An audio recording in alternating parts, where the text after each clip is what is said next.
Pasura ka sa pamilyang ito. Francine, ang batang iyan ay bunga ng iyong kalantaryang hindi namin dugo. Ang boses ni Beatrice Serrano ay tila matalim na balisong na bumaon sa gitna ng tahimik na silid ng ospital. Hindi pa man natutuyo ang pawis sa noo ni Francine mula sa mahabang oras ng panganganak, ang mga salitang iyon ang sumalubong sa kaniyang pandinig. Bahagyang nanginig ang kaniyang mga kamay na nooy maingat na inaayos ang suot na kumot ng kaniyang bagong silang na sanggol. Ang bawat haplos niya sa maliliit na daliri ng anak ay puno ng wagas na pag-ibig, isang pag-ibig na binalasubas ng malupit na akusasyon ng kaniyang biyenan. Dahan-dahang nag-angat ng tingin si Francine, ang kaniyang paningin ay nalalabo dahil sa matinding pagod at namumuong luha. Mama, anong sinasabi ninyo, anak namin ito ni Alvaro? Saksi ang Diyos sa katapatan ko. Isang mapait na tawa ang pinakawalan ni Beatriz habang iwinawagayway ang isang piraso ng papel. Huwag mo nang gamitin ang pangalan ng Diyos sa kalandian mo. Here, look at this DNA result. It says 0% chance of paternity. Zero. Niloloko mo kami, Francine. Akala mo ba matatakpan ng ganda mo ang dumi ng pagkatao mo? Lumingon si Francine kay Alvaro, ang asawang nangako na poprotekta sa kanya hanggang sa huling hininga. Alvaro, magsalita ka naman. Alam mo ang totoo. Ikaw lang ang lalaki sa buhay ko. Please sabihin mo sa kanila na nagkakamali sila. Ngunit hindi tumingin si Alvaro. Nakatayo ito sa sulok ng silid na kayuko at ang mga balikat ay tila bumigay na sa bigat ng presensya ng kanyang ina. I'm sorry, Francine. I want to believe you, but the science doesn't lie. My mother is right. Kailangan nating sundin ang protocol ng pamilya. Protocol, Alvaro, anak mo ito. Ang sigaw ni Francine ay naging isang pakiusap na nakakadurog ng puso. Naramdaman niya ang hapdi sa kaniyang tahi, ang kirot na gumagapang mula sa kaniyang sinapupunan hanggang sa kaniyang kaluluwa. Ang silid na dapat ay puno ng kagalakan ay naging isang malamig na korte kung saan siya ay hinatulan ng walang laban. Lumapit si Beatrice at marahas na hinablot ang sanggol mula sa bisig ni Francine. Sa isang iglap, ang init ng katawan ng kaniyang anak ay napalitan ng nakamamatay na ginaw. Hindi mo na madungisan ang pangalang Serrano. Attorney, ihanda ang annulment papers. At ang batang ito, dadalhin namin siya kung saan siya nararapat. Hinding-hindi mo na siya makikita. Huwag, mama, parang awa ninyo ang anak ko. Sinubukang bumangon ni Francine, ngunit ang kaniyang katawan ay tila naging paralisado sa sakit. Ang bawat paggalaw niya ay nagdudulot ng matinding hapdi, ngunit mas matindi ang hapdi ng pagkakaalam na ang kaniyang anak ay inilalayo sa kanya ng mismong pamilyang pinaglingkuran niya ng buong puso. You are no longer part of this family, Francine. Malamig na utos ni Beatrice habang naglalakad palabas ng pinto, bitbit ang umiiyak na sanggol. Security, ilabas ang babaeng iyan. Ngayon din. Pinanood ni Francine ang pagsasara ng pinto, ang huling sulyap sa kumot ng kaniyang anak bago ito tuluyang naglaho. Ang kaniyang hininga ay naging mababaw, ang kaniyang lalamunan ay nanunuyo sa sobrang pait. Sa gitna ng puting dingding ng ospital, ang kaniyang mundo ay tuluyang nagdilim. Bakit ang isang inang nagbigay ng buhay ay tila pinapatay sa buhay na sandali ng kaniyang tagumpay? Makalipas ang ilang sandali, natagpuan na lamang ni Francine ang sarili sa gilid ng kalsada sa labas ng ospital. Ang suot niyang gown ay manipis laban sa malakas na buhos ng ulan ng Maynila. Wala siyang sapatos, wala siyang pera, at ang kaniyang tiyan ay kumikirot pa rin mula sa operasyon. Ang bawat patak ng ulan ay tila karayom na tumutusok sa kaniyang balat, ngunit mas masakit ang katotohanang siya ay itinapon na parang basurang walang halaga. Napasandal siya sa isang poste ng ilaw, ang kaniyang mga daliri ay bumaon sa magaspang na semento. Sa kaniyang isipan, paulit-ulit na bumabalik ang mukha ni Beatriz at ang kawalang kibo ni Alvaro. Paano naging ganito kabilis ang pagguho ng lahat? Isang itim na sasakyan ang dahan-dahang huminto sa kaniyang tapat. Ang bintana ay bumukas at isang pares ng mga mata ang tumingin sa kanya, mga matang hindi puno ng awa, kundi ng isang pamilyar na galit na tila nanggagaling din sa isang malalim na sugat. Gusto mo bang bawiin ang lahat ng nawala sa iyo? Ang boses ng lalaki sa loob ng sasakyan ay mababa ngunit puno ng awtoridad. Tiningnan siya ni Francine, ang ulan ay humahalo sa kaniyang mga luha. Sa sandaling iyon, ang takot ay napalitan ng isang mapanganib na desisyon. Sino ka? Ako ang magiging katarungan mo, Francine. Pero ang tanong, handa ka na bang maging halimaw para talunin ang mga halimaw na sumira sa iyo? Napatigil ang mundo ni Francine. Habang ang ulan ay patuloy na bumubuhos, isang huling tanong ang umalingaw-ngaw sa kaniyang isipan. Hanggang kailan magiging sapat ang pag-ibig laban sa kapangyarihan ng isang dambuhalang kasinungalingan? Dahan-dahang huminto ang itim na sasakyan sa bungad ng riles ng tren sa San Jose. Ang kalsadang puno ng lubak at putik ay tila isang malayo at madilim na mundo mula sa kintab ng Benvian Sanctuario. Sa pagbaba ni Francine, sinalubong siya ng amoy ng napanis na pagkain at basang basura, isang amoy na tila nanunuya sa kaniyang dating buhay reyna. Dito na lang, mahinang sabi ni Francine, ang kaniyang boses ay halos pabulong na dahil sa panghihina. Hindi niya nilingon ang lalaki sa loob ng sasakyan. Hindi pa siya handang magtiwala, lalo na't ang tanging baon niya sa gabing ito ay ang sugat sa kaniyang katawan at ang pagtataksil ng asawa. Tandaan mo, Francine, mariing sabi ni Mateo bago nito pinaharurot ang sasakyan, ang mga sugat na hindi mo gagamutin ay magiging lason na papatay sa iyo. Tawagan mo ako kapag handa ka na. Habang naglalakad si Francine sa masikip na eskinita, ang kaniyang bawat hakbang ay tila isang pagsubok sa kaniyang limitasyon. Hawak-hawak niya ang kaniyang tahis at nararamdaman ang bawat pintig ng sakit na tila nagagaling sa isang liyab ng apoy sa ilalim ng kaniyang balat. Ngunit hindi ang pisikal na sakit ang nagpapabigat sa kaniyang dibdib, kundi ang mga matang nakamasid sa kaniya mula sa likod ng mga bintanang gawa sa tagpi-tagping yero. Ay tingnan ninyo, hindi ba't si Francine iyan? Ang boses ni Aling Charing, ang kilalang marites ng San Jose, ay umalingaw-ngaw sa gitna ng katahimikan. Nakatayo ito sa kaniyang maliit na sari-sari store, may hawak na baso ng kape at tila kanina pa nag-aabang ng balita.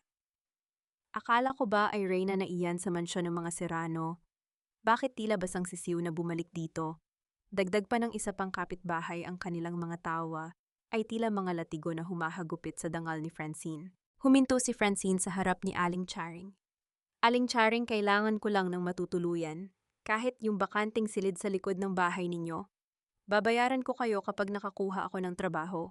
Isang mapanirang tingin ang ibinigay ni Aling Charing sa kanya. Naku Francine, napanood namin sa balita sa radyo kanina. Sabi ng pamilya Serrano, nagtaksil ka raw na hindi raw sa kanila ang batang isinilang mo. Pasensya na ha, pero marangal ang lugar na ito. Ayaw naming madungisan ng isang babaeng walang delikadesa.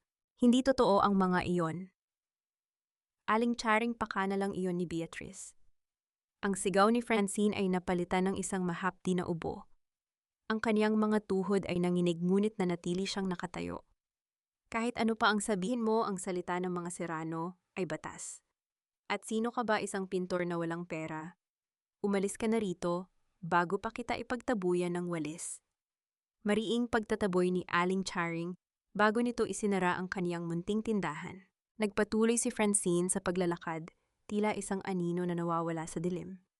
Sinubukan niyang kumatok sa pintuan ng kaniyang dating kaibigang si Marites, ngunit ang tanging sagot na nakuha niya ay ang pagpatay ng ilaw sa loob. Ang hiya na kaniyang nararamdaman ay tila isang malaking pader na naghihiwalay sa kaniya sa mundo. Ang lahat ng kaniyang pinaghirapan, ang kaniyang pagsisikap na maging mabuting asawa at menugang ay naglaho dahil sa isang kasinungalingang binuo ng kapangyarihan. Natagpuan niya ang kaniyang sarili sa loob ng isang maliit at abandonadong silid sa dulo ng eskinita. Ang bubong ay may butas at ang sahig ay gawa sa maruming semento. Walang kuryente, walang tubig. Naupo siya sa sulok, niyayakap ang kaniyang sarili habang ang ginaw ng madaling araw ay nanunuot sa kaniyang mga buto. Sa kaniyang tabi, nakakita siya ng isang piraso ng sunog na kahoy. Kinuha niya ito at sa gitna ng kadiliman, nagsimula siyang gumuhit sa maruming dingding. Ang bawat hagod ng uling ay puno ng pait at pangungulila. Iginit niya ang hugis ng isang maliit na ilong, ang kurbada ng mga pisngi at ang maliliit na pilikmata. Iyon ang mukha ng kanyang anak, ang tanging alaala na hindi mananakaw ni Beatrice Serrano. Hinding-hindi ko kakalimutan ang amoy mo, anak. Bulong niya sa hangin. Ang kaniyang mga luha ay pumatak sa sahig, lumilikha ng maliliit na bilog sa alikabok. Ang bawat patak ay tila isang panata ng paghihiganti at pagbawi. Nakalimot siya sa oras hanggang sa mapansin niya ang isang mapusyaw na sinag ng araw na tumatagos sa butas ng bubong. Papasikat na ang araw, ngunit ang kaniyang kinabukasan ay tila nananatiling nakabaon sa dilim. Tumayo siya para uminom ng tubig mula sa isang kalawanging gripo sa labas nang mapansin niya ang isang puting sobre na nakaipit sa ilalim ng kaniyang pintuan. Walang pangalan ang nagpadala, walang anumang sulat sa labas. Nanginginig ang mga daliri ni Francine habang binubuksan ng sobre. Sa loob nito ay may isang litrato. Isang litrato ng isang sanggol na nakahiga sa isang marangyang kuna, ngunit ang mukha nito ay namumula sa matinding pag-iyak. Sa likod ng litrato may nakasulat na mga salitang tila isang sumpa. Umiiyak siya dahil hinahanap niya ang kaniyang ina, ngunit masasanay din siya sa piling ng iba. Nabitawan ni Francine ang litrato. Ang kaniyang puso ay tila pinipiga ng isang dambuhalang kamay. Ang sakit ng kaniyang tahi ay biglang naglaho, napalitan ng isang nagbabagang galit na tila bulkan na handang sumabog. Sino ang nagpadala nito, si Beatrice ba? Para lalo siyang saktan? O may ibang taong nanonood sa bawat galaw niya? Tumingin si Francine sa kalsadang puno ng putik. Hindi na siya ang mahinang babaeng lumabas ng ospital kagabi. Sa kaniyang mga mata, ang uling na kaniyang iginuhit sa dingding ay tila naging buhay, nagpapaalala sa kanya na ang bawat sandali ng pagtitiis ay may katapusan. Maghintay ka lang, Beatrice, bulong niya ang kaniyang boses, ay tila isang malamig na hanging dala ng bagyo. Darating ang araw na ang bawat patak ng luha ko ay babayaran ninyo ng inyong buong kaharian. Ang bawat hagulgol ng sanggol sa litratong iyon ay tila isang utos sa kaluluwa ni Francine, isang utos na bumangon mula sa alabok at lumaban. Hindi na sapat ang pag-iyak. Ang luha ay para sa mahihina at sa gabing ito pinatay na ni Francine ang mahinang bersyon ng kaniyang sarili. Maaga pa lamang ay naghintay na si Francine sa kanto kung saan siya ibinaba ng itim na sasakyan kagabi. Ang kaniyang mga mata ay malalim at may bahid ng itim dahil sa puyat, ngunit ang kaniyang tingin ay matalas pa sa talim ng labaha. Nang muling huminto ang sasakyan ni Mateo, sa kaniyang tapat, hindi na siya nag-atubiling sumakay. Ang malamig na aircon ng sasakyan ay tila humahalik sa kaniyang mainit na balat, isang paalaala ng mundong kaniyang tinalikuran. Mabilis mo namang naintindihan ang sitwasyon. Bungad ni Mateo habang maingat na nagmamaneho. Ang kaniyang boses ay nananatiling walang emosyon, parang isang makina na nakaprograma para sa isang layunin. Sino ka ba talaga, Mateo, at bakit mo ako tinutulungan? Diretsong tanong ni Francine. Hindi niya inalis ang kaniyang tingin sa lalaki.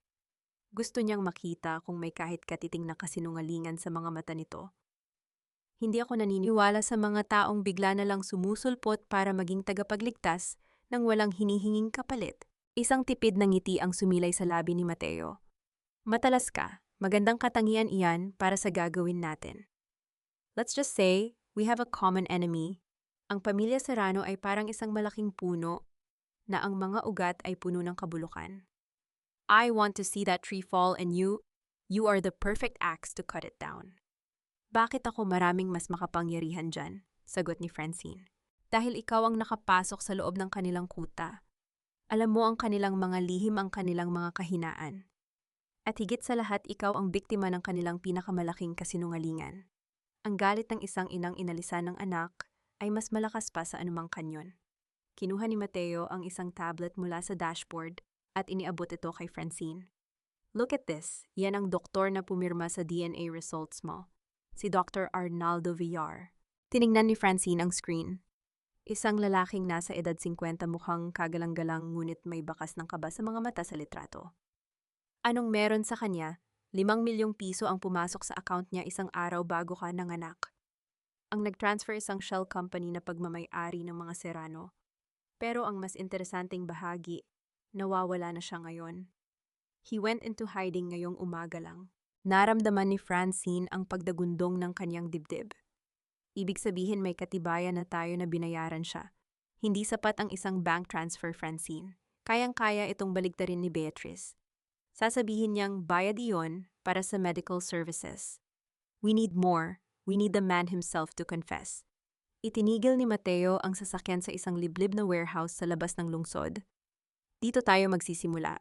Bumaba sila ng sasakyan. Ang tunog ng mga tuyong dahon na nadudurog sa ilalim ng kanilang mga sapatos ay tila mga babala sa katahimikan ng paligid. Pumasok sila sa loob ng gusali kung saan ang amoy ng kalawang at luma ay sumalubong sa kanila. Dinala siya ni Mateo sa isang maliit na silid. Sa gitna nito ay may isang mesa na puno ng mga monitor at computer. Napansin ni Mateo ang paninigas ng mga balikat ni Francine. Tumigil siya at tumingin sa mga mata ng babae. Wait here for a second, sabi ni Mateo. Lumabas siya sandali at bumalik na may dalang isang maliit na paper bag.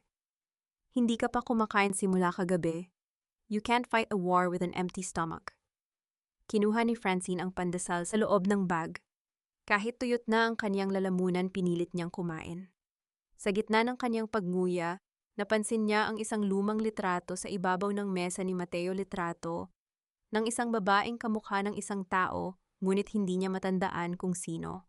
Sino siya? Tanong ni Francine. Biglang nagbago ang aura ni Mateo. Naging madilim ang kaniyang mukha at mabilis niyang itinago ang litrato sa loob ng kaniyang drawer. Hindi iyan mahalaga. Ang mahalaga ay ang susunod nating hakbang. Lumapit si Mateo sa computer at nag-type ng ilang commands. Ang screen ay nagpakita ng mga blueprint ng mansion ng mga Serrano. Beatrice is holding a charity event next week. Iyon ang pagkakataon natin para makapaglagay ng mga listening devices. But I need someone inside. Someone that they won't suspect. Consuela, sa bulong ni Francine. Ang kaibigan ko, malapit siya kay Beatrice ngayon dahil siya ang tumutulong sa pag-aayos ng event. Are you sure you can trust her? Tanong ni Mateo, ang boses ay puno ng pagdududa. Siya na lang ang natitira sa akin, Mateo. Siya ang tumulong sa akin noong wala pa ako sa pamilya Serrano. Hindi niya ako tatraydorin. Isang bahagi ng puso ni Francine ang gustong maniwala kahit na ang kaniyang instinto ay nagsisimula ng magbabala. Ngumiti si Mateo, isang ngiti na tila may itinatagong pait. Sana ay tama ka, pero sa larong ito ang tiwala ay isang luho na hindi natin kayang bayaran. Bago sila umalis, napansin ni Mateo ang uling sa mga kuko ni Francine, mga bakas ng kaniyang pagguhit sa dingding kagabi. Kinuha niya ang kamay ni Francine, isang kilos na nagdulot ng kuryente sa pagitan nila. Gamit ang isang basang tissue, maingat niyang pinunasan ang dumi sa mga daliri ng babae. Don't let the coal stain your hands forever, Francine. Soon you will be holding your child again, not just a drawing on a wall. Ang kaniyang boses ay lumambot sa unang pagkakataon, isang golden moment na nagpakita ng kaniyang pagkatao sa likod ng kaniyang matigas na balat. Nang ihatid siya ni Mateo pabalik sa San Jose, isang hindi pamilyar na lalaki ang nakita ni Francine na nakatayo malapit sa kaniyang tinutuluyan. Nakasuot ito ng mamahaling barong, ngunit ang kaniyang kilos ay tila isang magnanakaw na nagmamasid. Sino yan? Tanong ni Mateo. Hindi sumagot si Francine. Ngunit nang lumingon ang lalaki, nanigas siya. Iyon ay ang driver ni Beatrice Serrano. May hawak itong isang maliit na bote ng gasol at isang lighter. Francine, duck! Sigaw ni Mateo nang makita ang lalaki na may ibinato sa loob ng kaniyang barong-barong. Isang malakas na liwanag ang bumalot sa paligid. Ang apoy ay mabilis na gumapang sa tuyong kahoy ng kaniyang tinutuluyan. Ang kaniyang tanging alaala, ang guhit ng mukha ng kaniyang anak sa dingding, ay unti-unting nilalamon ng naglalagablab na apoy. Ang bawat dila ng apoy na lumalamon sa kaniyang barong-barong ay tila mga kamay na sumasakal sa leeg ni Francine. Hindi siya makahinga, hindi dahil sa usok, kundi dahil sa hapdi ng makitang ang tanging imahe ng kaniyang anak. Ang uling na iginuhit niya sa dingding ay unti-unti nang nagiging abo. Ang anak ko, Mateo, ang guhit ko. Susubukan sanang sumugod ni Francine sa loob ng naglalagablab na bahay, ngunit mabilis siyang nayakap ni Mateo mula sa likuran. Ang higpit ng pagkakahawak ng lalaki ay tila isang angkla sa gitna ng bagyo, pinipigilan siyang gumawa ng isang hakbang na ikamamatay niya. Wala na iyon, Francine. Hindi mo na mababalik ang drawing na yan, pero kailangan mong iligtas ang sarili mo para mabawi mo ang totoong sanggol. Ang boses ni Mateo ay tila isang malamig na tubig na nagpabagsak sa init ng kaniyang emosyon. Napaluhod si Francine sa putikan, habang ang kaniyang mga kapitbahay ay nagtatakbuhan dala ang mga timba ng tubig, ngunit huli na ang lahat. Ang bawat lagutok ng nasusunog na kahoy ay tila tawa ni Beatrice Serrano na umaalingaw sa kaniyang pandinig. Sa gabing iyon, naintindihan ni Francine ang isang malupit na katotohanan. Hindi siya hahayaan ng mga Serrano na magkaroon ng kahit munting katahimikan. Dinala siya ni Mateo sa isang ligtas na apartment sa gitna ng lungsod, isang lugar na malayo sa dumi ng San Jose. Pagpasok nila, ang amoy ng luma, ngunit malinis na silid ang sumalubong sa kanya.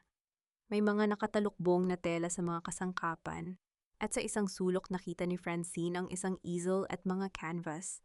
Dito ka muna, hindi alam ni Beatrice ang lugar na ito. Pag-aari ito ng pamilya ko bago, Hindi na tinapos ni Mateo ang kaniyang sasabihin. Kumuha siya ng isang basong tubig at iniabot ito kay Francine. Rest, Francine. Bukas pupunta tayo sa isang tao na nakakaalam sa nakaraan ni Don Alejandro. Ang biyenan ko, tanong ni Francine habang maingat na iniinom ang tubig. Ang alam ko mabait si Don Alejandro. Noong nabubuhay pa siya lang ang nagpahalaga sa mga painting ko. Sabi niya, may lihim na mensahe ang bawat kulay na ginagamit ko. Tumango si Mateo, ang kaniyang mga mata ay tila naglalakbay sa malayo. He was a good man but he was surrounded by wolves. Bago siya namatay, may iniwan siyang sulat sa isang yaya na nagngangalang Lola Belen. Ang sulat na yon ang susi kung bakit desperado si Beatrice na mawala ka at ang anak mo sa landas niya. Kinabukasan sa ilalim ng isang matandang punon, nang nara sa labas ng isang tahimik na kumbento, nakatagpo nila ang isang matandang babae. Ang kaniyang mga kamay ay kulubot na at nanginginig, ngunit ang kaniyang mga mata ay malinaw pa sa sikat ng araw. Iyon si Lola Belen. Kayo ba ang asawa ni Alvaro? Tanong ni Lola Belen, ang kaniyang boses ay tila isang marupok na papel na nagagalaw ng hangin. Kamukha mo nga ang nasa painting na palaging tinitingnan ni Don Alejandro bago siya pumanaw. Lola, ano po ang alam ninyo tungkol sa huling habilin ni Don Alejandro? Tanong ni Mateo, ang kaniyang katawan ay tila isang liyab na nakahanda sa anumang impormasyon. Huminga ng malalim ang matanda at hinawakan ang kamay ni Francine. Ang batang isinilang mo, Francine, siya ang tanging tagapagmana ng lahat ng ari-arian na hindi nakapangalan sa korporasyon ng mga Serrano. Isang trust fund na bilyon ang halaga. Iyon ang dahilan kung bakit pinalabas ni Beatrice na hindi dugo ng mga Serrano ang anak mo. Kapag napatunayan na hindi Serrano ang bata ang pera, ay mapupunta ng direkta kay Beatrice bilang sole administrator. Naramdaman ni Francine ang isang matinding panginginig. Hindi lang pala ito tungkol sa galit ng biyenan, ito ay tungkol sa kasakiman sa salapi. Ang kanyang anak ay ginawang biktima ng isang dambuhalang pagnanakaw bago pa man ito matutong dumilat. Pero may isa pang lihim, bulong ni Lola Belen habang lumingon-lingon sa paligid para masigurong walang nakikinig. Ang DNA result na hawak ni Beatrice, hindi lang iyon basta peke. May isang mas malalim na dahilan kung bakit kampante siyang hindi mo mababaligtad ang resulta. Ano po iyon? Halos pigil hiningang tanong ni Francine. Bago pa man makasagot si Lola Belen, isang tunog ng paparating na sasakyan ang bumasag sa katahimikan ng kumbento. Isang mamahaling SUV na may itim na bintana ang huminto sa tapat nila. Bumukas ang pinto at lumabas ang driver na nakita ni Francine kagabi sa sunog. Lola, pumasok na po kayo sa loob. Sigaw ni Mateo habang humaharang sa harap ng matanda.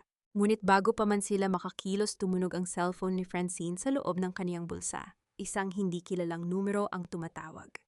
Nang sagutin niya ito, isang boses na tila nanggagaling sa kabilang buhay ang nagsalita. Buhay pa ang biyenan mo sa alaala, Francine. Pero kung gusto mong manatiling buhay ang anak mo, tumigil ka na sa paghuhukay sa nakaraan. Ang katotohanan ay mas nakamamatay kaysa sa apoy. Napabitaw si Francine sa kaniyang cellphone.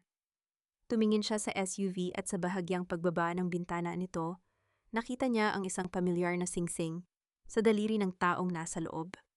Ang singsing na yon ang suot ni Alvaro noong gabi ng kanilang kasal. Alvaro, bulong ni Francine, ang kaniyang puso ay tila nahulog sa isang malalim na bangin. Kasabwat ka ba talaga sa lahat ng ito? Be thankful, Alvaro. Isang malaking kahihiyan ang muntik ng sumira sa ating pangalan kung hindi ko agad na agapan ang kalantarian ng babaeng iyon. Ang boses ni Beatrice Serrano ay kasing talim ng kristal na basong hawak niya habang naghahapunan ang pamilya sa gitna ng kanilang marangyang dining hall. Ang amoy ng mamahaling baka at alak ay humahalo sa bigat ng katahimikan ng silid. Ang bawat salita ni Beatrice ay tila isang utos na dapat sambahin, isang katotohanan na hindi pwedeng baliin. Sa kabilang dulo ng mesa, si Alvaro ay nakatitig lamang sa kaniyang plato. Ang kaniyang pagkain ay hindi man lang nabawasan. Ang kaniyang mukha ay tila isang rebultong nawalan ng buhay, ang kaniyang mga mata ay laging nakatingin sa kawalan. Makailangan ba talagang gawin ito? Mahinang tanong ni Alvaro. Ang boses niya ay nanginginig sa pagitan ng takot at pag-aalinlangan. Kakaanak lang ni Francine. Itinapon natin siya sa lansangan ng walang kahit ano. Isang malakas na pagbagsak ng kubyertos sa pinggan ang bumasag sa katahimikan ng hapunan. Tumayo si Beatrice, ang kanyang mga mata ay nanlilisik sa galit. Huwag mong ipakita sa akin ang kahinaang iyan, Alvaro. Ginawa ko ang lahat ng ito para sa iyo. Para sa dangal ng mga Serrano. Gusto mo bang palakihin ang isang batang hindi mo naman dugo? Gusto mo bang maging katawa-tawa sa buong Manila dahil sa isang babaeng nag-tridor sa'yo sa mismong kama mo? Pero ang DNA result parang masyadong mabilis. Duda ka ba sa kakayahan ng pamilyang ito? Putol ni Beatrice, ang kaniyang boses ay bumaba, ngunit naging mas mapanganib. Lumapit siya kay Alvaro at hinawakan ang balikat ng anak, isang haplos na tila pagmamahal, ngunit puno ng manipulasyon. Anak, ang pag-ibig ay nakakabulag. Ako lang ang tanging taong hindi magsisinungaling sa'yo. Si Francine ay isang lason, at ang lason kailangang itapon bago pa nito mapatay ang buong pamilya. Habang nagaganap ang marahas na usapang ito, ang Marites na si Consuela ay nakaupo rin sa mesa, tahimik na kumakain habang nagmamasid. Ang kaniyang mga mata ay tila isang camera na kinukunan ng bawat reaksyon ni Alvaro. Siya ang kaibigan ni Francine, ngunit sa gabing ito, suot niya ang isang mamahaling kwintas na regalo ni Beatrice, isang kabayaran sa kaniyang pananahimik at pagtataksil. Alvaro, iho. Singit ni Beatrice na tila binabago ang timpla ng usapan habang may suot na maskara ng kabutihan. Narito si Sofia. Ang pamilya niya ang may-ari ng pinakamalaking shipping line sa bansa. Siya ang karapat-dapat na tumayo sa tabi mo sa darating na 50th anniversary gala ng Serrano Group. Isang magandang babae ang pumasok sa silid na kasuot ng damit na mas mahal pa sa buong buhay ni Francine. Ngumiti ito kay Alvaro, isang ngiting puno ng ambisyon. I'm looking forward to the gala, Alvaro. Let's put the past behind us. Napayuko na lamang si Alvaro. Ang kaniyang golden moment ay naganap nang palihim niyang kinuha ang isang maliit na sapatos ng sanggol mula sa kaniyang bulsa sa ilalim ng mesa. Isang sapatos na asul na binili nila ni Francine noong puno pa sila ng pangarap. Hinawakan niya ito nang mahigpit na ramdaman ang lambot ng tela na tila huling koneksyon niya sa katotohanan. Ngunit nang makita ang matalas na tingin ng kaniyang ina, mabilis niya itong itinago muli, tila isang kriminal na may dalang ebidensya. At isa pa kay dagdag ni Beatrice habang naglalakad patungo sa bintana na nakaharap sa malawak nilang lupain. The Navarro property, ang lupang ipinamana ni Alejandro sa magiging anak niyo ni Francine. I decided to sell it. Bukas na bukas din ay pipirmahan ko ang mga dokumento. Ano pero sabi ni Papa sa kaniyang habilin para sa apo niya ang lupang iyon? Sigaw ni Alvaro na sa wakas ay nakahanap ng lakas para tumayo. Tumingin si Beatrice sa kaniyang anak, ang kaniyang mukha ay tila gawa sa bato. Wala tayong apo na Serrano, Alvaro. Ang lupang iyon ay ibebenta ko para bayaran ang mga utang ng korporasyon na ikaw ang may sala kung bakit lumubog. I am saving your neck again, my dear son, so don't you dare raise your voice at me. Ang katahimikan ay muling bumalot sa silid, mas mabigat at mas nakakasakal.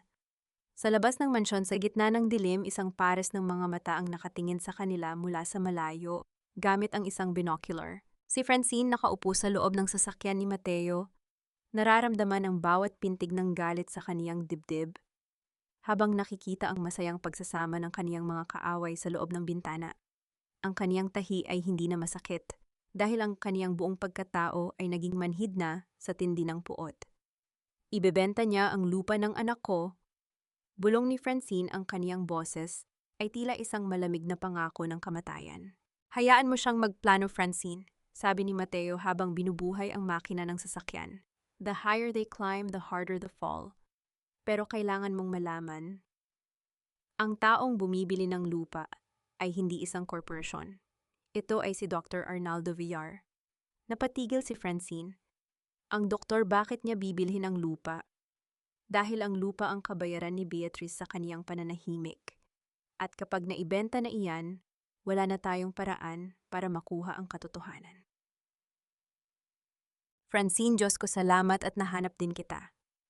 Ang boses ni Consuela ay tila isang anghel na bumaba sa lupa, habang mabilis siyang tumatakbo patungo sa kinaroroonan ni Francine sa loob ng isang maliit na kainan sa tabi ng kalsada. Agad niyang niyakap ng mahigpit si Francine, isang yakap na puno ng tila wagas na pag-aalala at pagmamahal. ngunit sa likod ng kaniyang balikat ang mga mata ni Consuela ay malamig at mapanuri tinitingnan ang bawat detalye ng suot ni Francine. Consuela, paano mo ako nahanap? Tanong ni Francine, ang kaniyang boses ay nanginginig. Sa sandaling ito, tila gumuho ang lahat ng kaniyang pader ng depensa.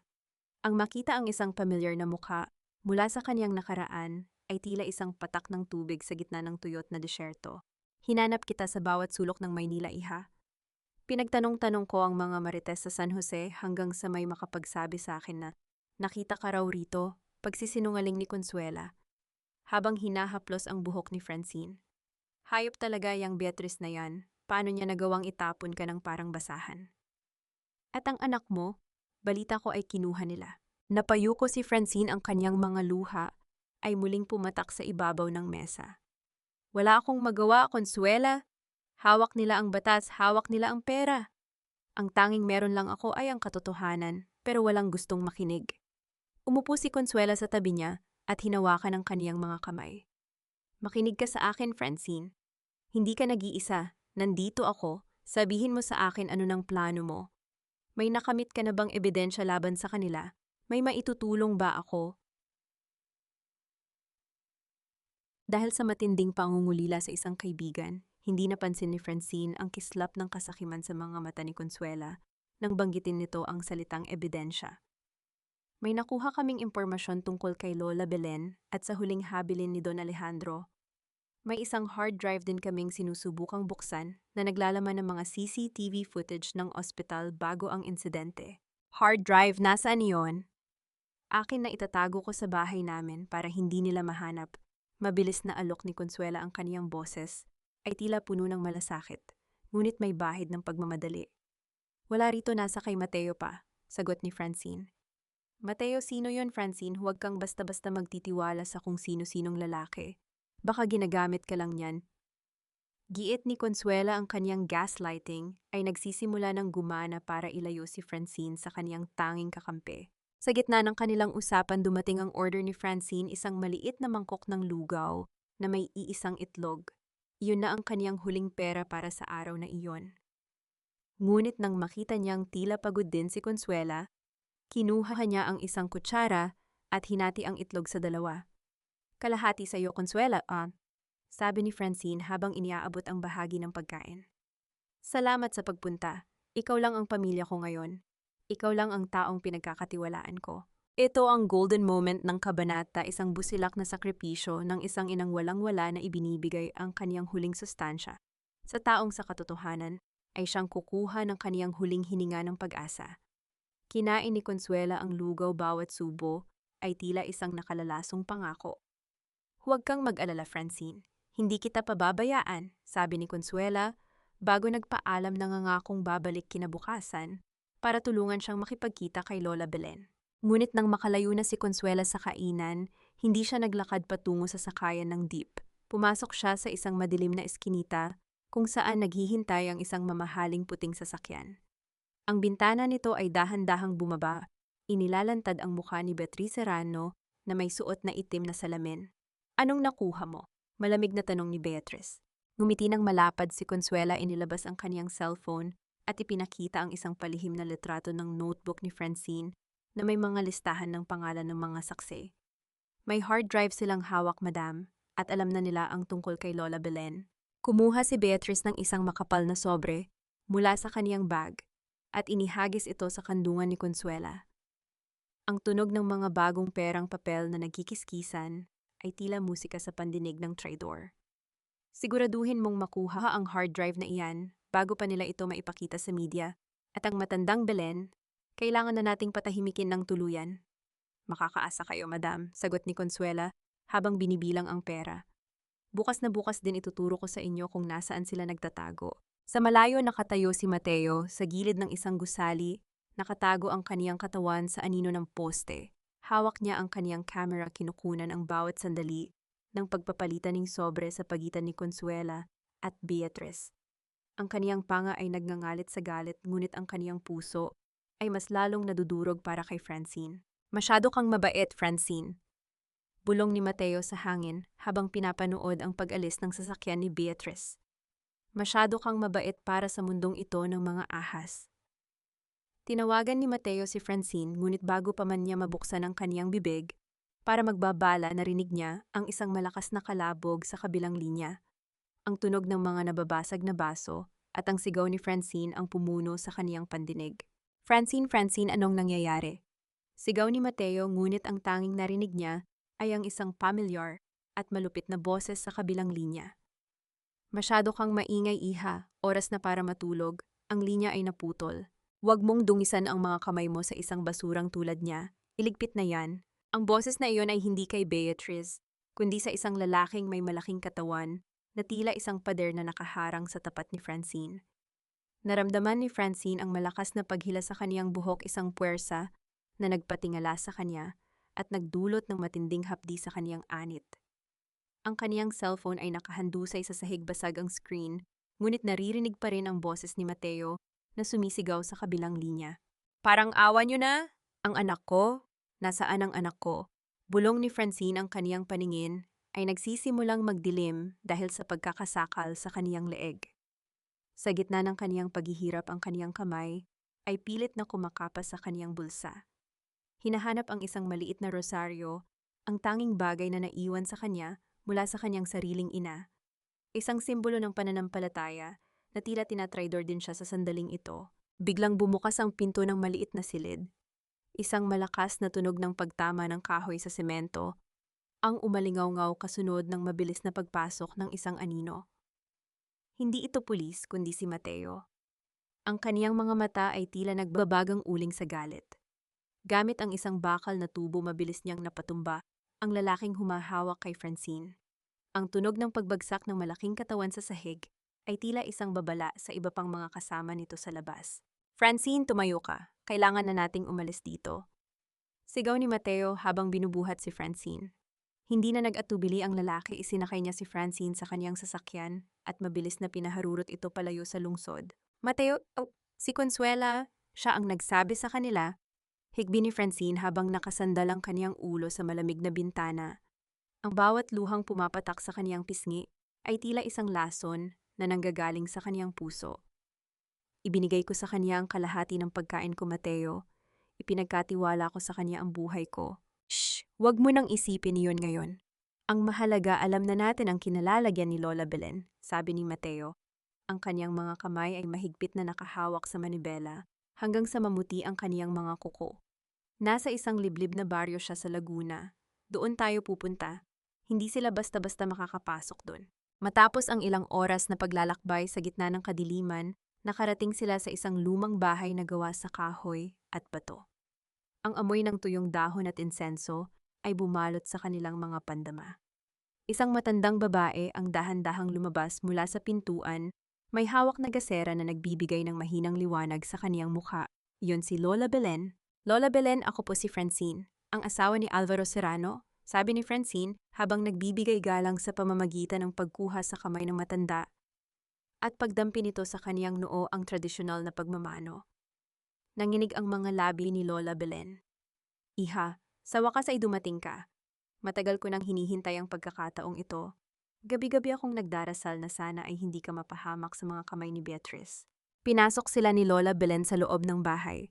Sa ilalim ng isang malaking altar ng Birhen Maria, may kinuha ang matanda na isang maliit na kahon na gawa sa nara. Nang buksan niya ito, tumambad ang isang luma at naninilaw na papel. Ito ang tunay na huling habilin ni Don Alejandro, bulong ni Lola Belen. Hindi alam ni Beatrice na bago mamatay ang Don, ipinatawag niya ako.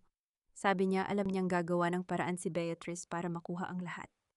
Ipinasumpa niya sa akin na ibibigay ko lamang ito sa iyo kapag isinilang na ang kaniyang apo. Binasa ni Francine ang sulat. Ang kaniyang mga mata ay lumaki sa gulat. Nakasaad doon na ang lahat ng lupain, ang mansyon, at ang bilyong halaga ng trust fund ay mapupunta sa anak ni Francine sa ilalim ng kondisyon na si Francine ang magiging tanging legal guardian hanggang sa maging nasa tamang edad ang bata. At ang pinakaimportanteng bahagi, kung susubukan ni Beatrice na manipulahin ang mana-automatikong mapupunta ang lahat ng yaman sa isang charity foundation at kaltuwasan to bayad asing sentimo ang mga Serrano. Kaya pala kailangan niyang palabasin na hindi Serrano ang anak ko. Sabi ni Francine, ang kaniyang boses ay puno ng pait. Dahil kapag napatunayan na hindi dugo ni Alvaro ang bata ang testamento, ay mawawalan ng bisa at siya ang magmamana ng lahat bilang asawa ng yumaong Don. Ngunit may panganib babala ni Lola Belen. May hawak na kopya si Beatrice ng DNA result na may pirma ng gobyerno. Paano mo mapapatunayan na peke iyon? Hindi natin kailangan ng bagong DNA test sa ngayon, singit ni Mateo habang nakatingin sa labas ng bintana. Kailangan nating mahanap ang doktor. Si Dr. Villar ang susi. Biglang tumahimik ang paligid. Ang huni ng mga kuliglig ay biglang naputol. Mula sa labas narinig nila ang marahang pagtunog ng mga tuyong sanga na natatapakan tila may mga aninong dahan-dahang lumalapit sa bahay. Isang malakas na kalabog ang yumanig sa pintuan. Hindi na ito katok kundi isang marahas na paghampas. Ang ilaw ng gasera ni Lola Belen ay namatay dahil sa lakas ng hangin na pumasok mula sa mga siwang ng dingding. Lola, magtago po kayo sa silong kato. Sigaw ni Mateo. Hinawakan ni Mateo ang kamay ni Francine at hinila siya patungo sa likod ng bahay. Ngunit bago pa man sila makalabas, isang matalim na liwanag mula sa isang flashlight ang tumama sa kanilang mga mata. Isang lalaki ang nakatayo doon, nakasuot ng itim na jacket at may hawak na isang bagay na kumikinang sa ilalim ng liwanag ng buwan. Ang biyang tunog ng pagkasanong isang baril ay bumasag sa katahimikan ng gabi. Isang malamig na dulo ng baril ang idiniin sa sentido ni Mateo habang ang isa pang lalaki ay hinablot ang braso ni Francine. Ibigay niyo sa amin ang papel or dito na kayo magkakasama sa ilalim ng lupa, malamig na banta ng lalaki. Tumingin si Francine sa baril pagkatapos ay kay Mateo. Sa gitna ng takot, isang hindi maipaliwanag na lakas ang bumangon sa kaniyang kalooban. Hindi siya papayag na mamatay nang hindi man lang nayayakap ang kaniyang anak. Sige, barilin niyo kami. Sigaw ni Francine, ang kaniyang boses ay umalingaw-ngaw sa buong kagubatan. Barilin niyo kami para tuluyan ninyong hindi malaman kung nasaan ang orihinal na kopya ng testamento dahil ang hawak ni Lola Belen, isang kopya lang iyan. Ang totoo, nakatago na sa isang lugar na hindi niyo kailanman maiisip na patigil ang lalaki. Ang pag-aalinlangan sa kaniyang mga mata ay sapat na para kay Mateo na gumawa ng isang mabilis na kilos. Ano ang tinitingin at tingin niyo? Akala niyo ba ay ganun ako kahangal para dalhin dito ang tanging alas ko? Ang boses ni Francine ay hindi na yanig, kahit na ang malamig na dulo ng baril ay nakadiin pa rin sa sentido ni Mateo. Sa gitna ng kadiliman ng laguna ang kaniyang mga mata ay tila nagliliyab sa paninindigan. Ang bawat tibok ng kaniyang puso ay tila isang tambol na nagbibigay sa kaniya ng lakas na hindi niya inakalang taglay niya. Ang lalaking may hawak ng baril ay nag-alinlangan. Ang kaniyang daliri sa gatilyo ay bahagyang nanginig. Sapat na ang saglit na pagkurap na iyon para kay Mateo. Sa isang mabilis na galaw, hinablot ni Mateo ang braso ng lalaki at binali ito paitaas. Isang tunog ng pagkabasag ng buto ang umalingaw-ngaw sa gabi, kasunod ng pagbagsak ng baril sa tuyong damuhan. Francine takbo sa gubat. Sigaw ni Mateo habang nakikipagbuno sa isa pang lalaki. Hindi na nagdalawang isip si Francine. Hinawakan niya ang kamay ni Lola Belen at mabilis silang tumakbo patungo sa masukal na bahagi ng kagubatan. Ang mga sanga ng puno ay humahampas sa kaniyang mukha. Ang mga talahib ay sumusugat sa kaniyang mga binti, ngunit wala siyang nararamdamang sakit. Ang tanging nasa isip niya ay ang kaligtasan ng testamento at ang kaniyang anak. Narinig nila ang mga yapak ng mga lalaking humahabol sa kanila, ang tunog ng mga mabibigat na sapatos na dumudurog sa mga tuyong dahon. Ngunit dahil sa dilim at sa kabisaduhan ni Lola Belen sa lugar, mabilis silang nakakita ng isang maliit na kuweba na natatabunan ng mga baging. Doon sila sumilong pigil ang hininga habang ang liwanag ng mga flashlight ng mga kalaban ay dumadaan sa labas ng kanilang pinagtataguan. Makalipas ang ilang oras, na tila walang katapusan naramdaman ni Francine ang isang kamay na humawak sa kaniyang balikat. Muntik na siyang mapasigaw, ngunit mabilis na tinakpan ni Mateo ang kaniyang bibig. Hingal na hingal ang lalaki, may sugat sa kaniyang noo na dinadaluyan ng dugo, ngunit ligtas siya. Wala na sila, nalin lang natin sila, bulong ni Mateo. Dinala sila ni Mateo sa isang malayong rest house sa tuktok ng bundok, isang lugar na pag-aari ng kaniyang pamilya na matagal nang inabandona. Ang amoy ng lumang kahoy at alikabok ang sumalubong sa kanila. Ngunit para kay Francine, iyon ang pinakamagandang amoy sa mundo dahil iyon ang amoy ng kaligtasan. Matapos maasikaso si Lola Belen sa isang silid na tagpuan ni Francine si Mateo sa beranda nakatingin sa malayo, kung saan makikita ang mga ilaw ng Maynila. Lumapit si Francine may dalang planggana ng maligamgam na tubig at malinis na tela. Hayaan mong gamutin ko ang sugat mo, mahinahong sabi ni Francine. Umupo si Mateo at hinayaan ang babae na linisin ang dugo sa kaniyang mukha. Sa ilalim ng malamig na liwanag ng buwan, ang distansya sa pagitan nila ay tila naglaho. Ito ang golden moment ng kanilang paglalakbay, isang sandali ng katahimikan at pag-aalaga sa gitna ng digmaan. Naramdaman ni Francine ang init ng balat ni Mateo, ang kaniyang malakas na hininga, at ang paraan ng pagtingin nito sa kanya na tila siya ang pinakamahalagang tao sa mundo. Bakit mo ginagawa ito, Mateo? Pwede ka namang mamatay kanina, tanong ni Francine. Habang maingat na itinatapal ang tela sa sugat nito, huminga ng malalim si Mateo at hinawakan ang kamay ni Francine. Ang ina ko, siya ang babaeng nasa painting na nakita mo sa mesa ko. Pinatay siya ni Beatriz Serrano, hindi gamit ang baril kundi gamit ang kahihiyan at paninirang puri. Inagaw ni Beatriz ang lahat sa amin hanggang sa mawalan ng pag-asa ang nanay ko at pumanaw sa lungkot. I promised to destroy the Serranos and I thought I was doing it for revenge. Pero nang makita kita sa ospital, nakita ko ang nanay ko sa iyo. At sa pagkakataong ito, hindi ko hahayaang manalo muli si Beatriz. Naluha si Francine. Hindi lang pala siya ang biktima, may mahabang listahan pala ng mga buhay na sinira ng kaniyang biyanan. Magtatagumpay tayo, Mateo. Ibabalik natin ang katarungan. Biglang tumunog ang satellite phone ni Mateo. Isang hindi pamilyar na tunog sa gitna ng masukal na kabundukan. Nang sagutin niya ito, ang kaniyang mukha ay naging seryoso at tila naging bato. Sino ito? Tanong ni Mateo. Si Alvaro ito. Ang boses sa kabilang linya ay nanginginig, puno ng pagsisisi at takot.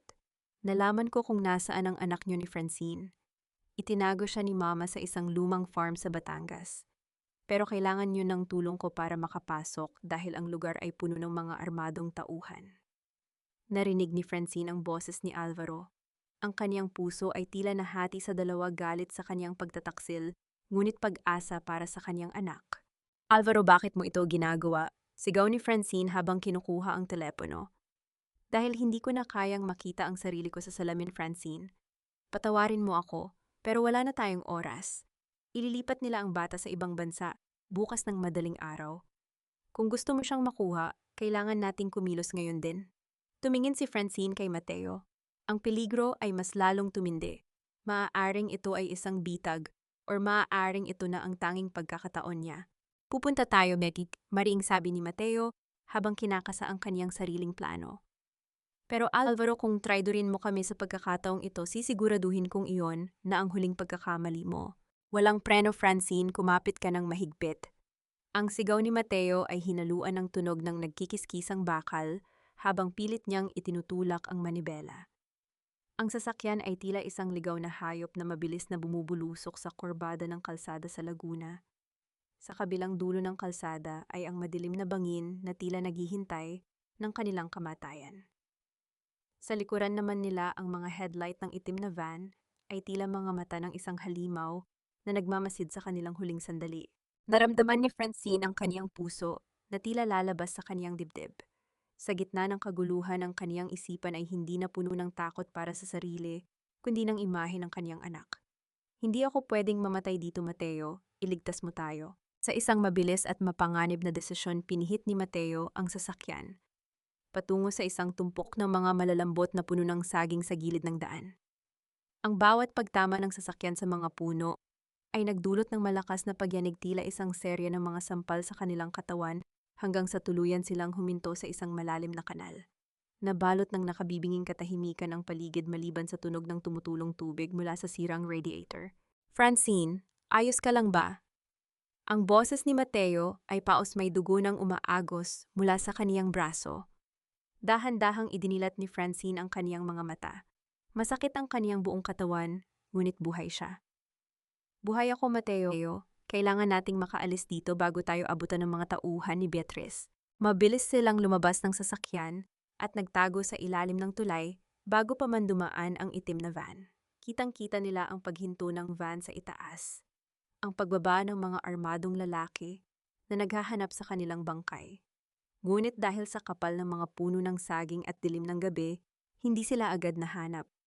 Makalipas ang ilang sandali, tumunog muli ang satellite phone sa bulsa ni Mateo. Yun na naman si Alvaro. Napanood ko sa GPS, nag-crash kayo Francine, nasaan kayo? Ang boses ni Alvaro ay puno ng desperasyon. Alvaro, kung itong lahat ay pakananin niyo ng ina mo para tuluyan kaming iligpit, sumumpa ako na mumultuhin kita habang buhay. Sigaw ni Francine, ang kaniyang boses ay punong-puno ng puot. Hindi Francine, na nanumpa ako sa puntod ni Papa kanina lang. Hindi ko alam na may sabotahe sa sasakyan nyo. Makinig ka, may isa pang sasakyan na naghihintay sa inyo sa kabilang kanto, malapit sa lumang gasolinahan. Ang driver ay ang matandang katiwala ni Papa na mapagkakatiwalaan. Dalhin niya kayo sa Batangas Farm. Tumingin si Mateo kay Francine, punong-puno ng pagdududa ang kaniyang mga mata. It's a trap, Francine. Sinusubukan lang niya tayong palabasin sa pinagtataguan natin. Pero wala na tayong ibang pagpipilian, Mateo. Ang anak ko, nasa farm siya. Mamamatay ako kung hindi ko susubukan. Ito ang determinasyon ng isang inang handang sumugod sa impyerno para sa kaniyang sanggol. Narating nila ang gasolinahan at laking gulat nila nang makita ang isang lumang jeepney na naghihintay doon.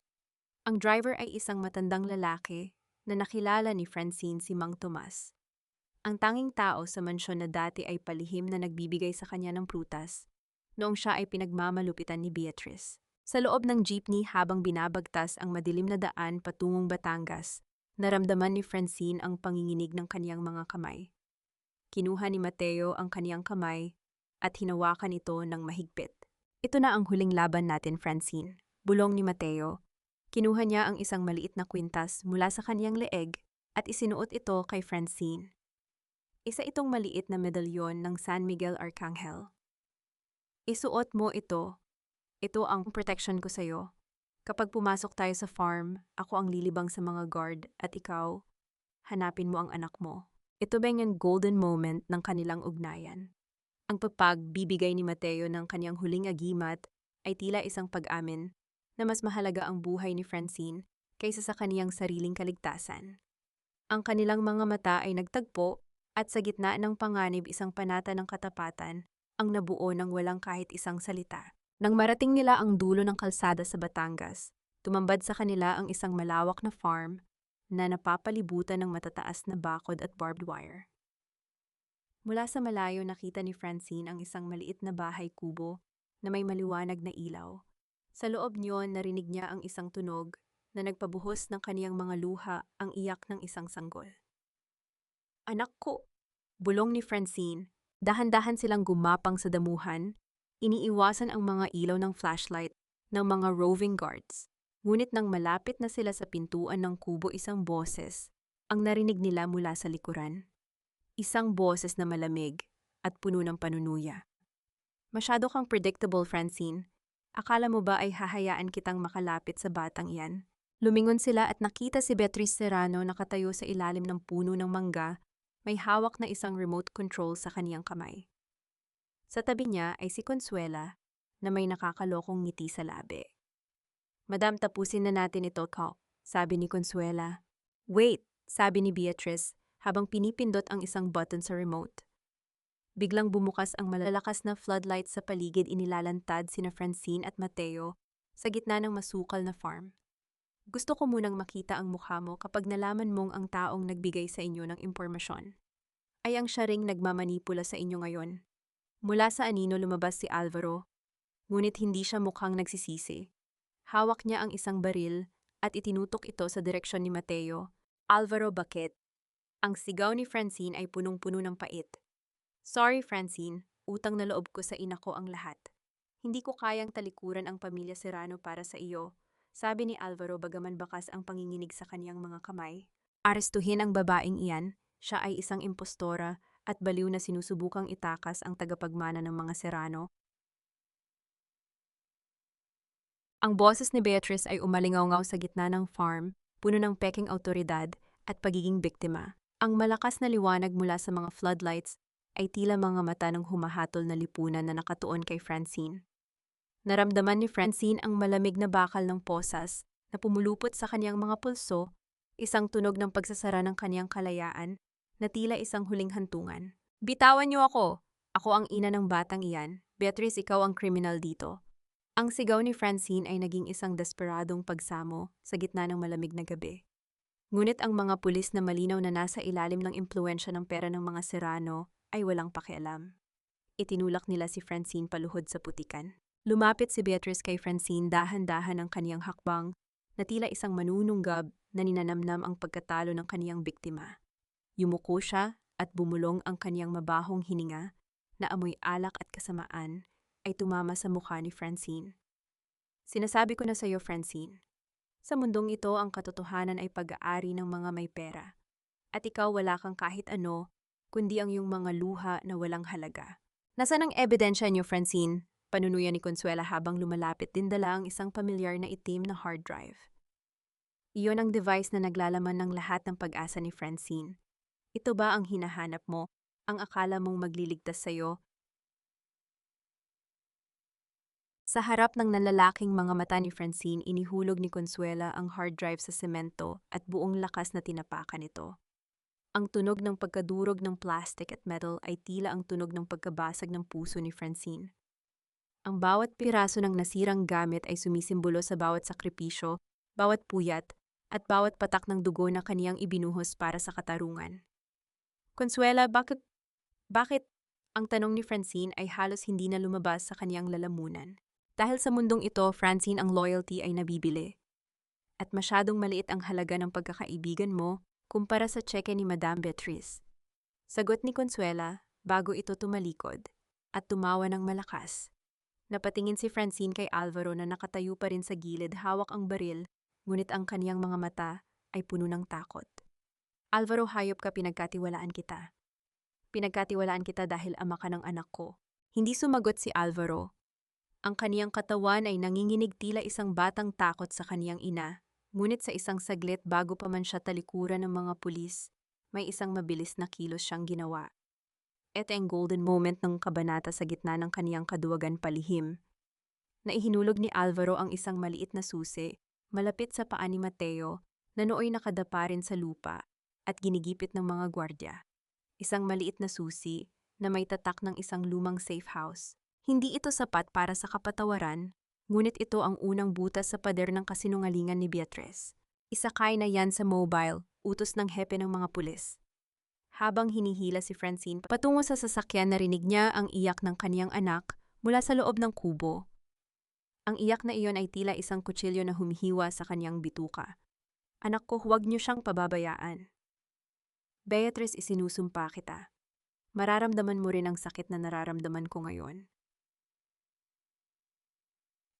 Isinakay si Francine sa madilim na loob ng mobile ng pulis. Sa labas, pinanood ni Beatrice ang pag-alis ng sasakyan na may isang malamig na ngiti. Akala niya ay tapos na ang lahat. Akala niya ay nabaon na niya si Francine sa pinakamalalim na hukay ng kawalan ng pag-asa. Ngunit sa loob ng sasakyan, sa gitna ng kadiliman at ng kaniyang mga hikbi, naramdaman ni Francine ang isang bagay sa loob ng kaniyang palad. Ang maliit na medalyon ni San Miguel Arcangel na ibinigay ni Mateo. Hindi ito nawala, hindi ito nakuha ng mga pulis. Nanginig ang kaniyang mga labi hindi dahil sa takot, kundi dahil sa isang bagong uri ng determinasyon. Kung ang katarungan ay hindi ibibigay sa kaniya ng batas, siya mismo ang lilikha ng sarili niyang batas. Hinding-hindi ako susuko. Bulong ni Francine sa hangin ng kaniyang boses ay tila isang malamig na hanging dala ng paparating na unos. Kahit abutin pa ng habang buhay, babawiin ko ang lahat. At sa pagkakataong iyon, Beatrice, wala nang luha ang maililigtas sa iyo. Ang bawat hininga ni Francine ay tila may kasamang lasa ng bakal at alikabok habang hinihila siya palabas ng mobile ng pulis. Ang paligid ay nababalot ng makapal na usok mula sa pagsabog ng gulong ng truck na humarang sa kanila. Sa gitna ng kaguluhan, naramdaman niya ang isang pamilyar at matigas na bisig na yumakap sa kanya si Mateo. Mateo, akala ko... Ang boses ni Francine ay gumaralgal, ang kaniyang buong katawan ay nanginig sa tindi ng trauma at pagod. Shh! Sabi ko sa iyo, hindi kita pababayaan. Bulong ni Mateo. Mabilis silang isinakay sa isang hindi pamilyar na sasakyan habang ang mga pulis ay naiwang nalilito sa gitna ng usok. Dinala siya ni Mateo sa isang lihim na penthouse sa itaas ng isang lumang gusali sa Binondo.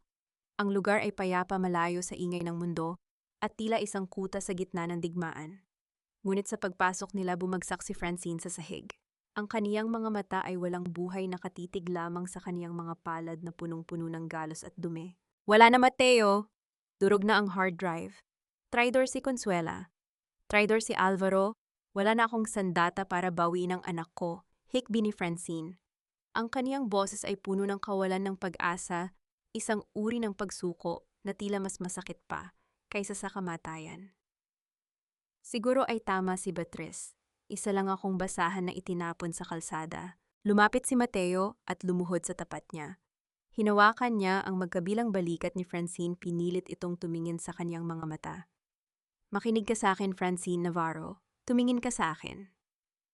Ang akala niyo bang hard drive na dinurog ni Consuela ay ang original IT expert ako, Francine.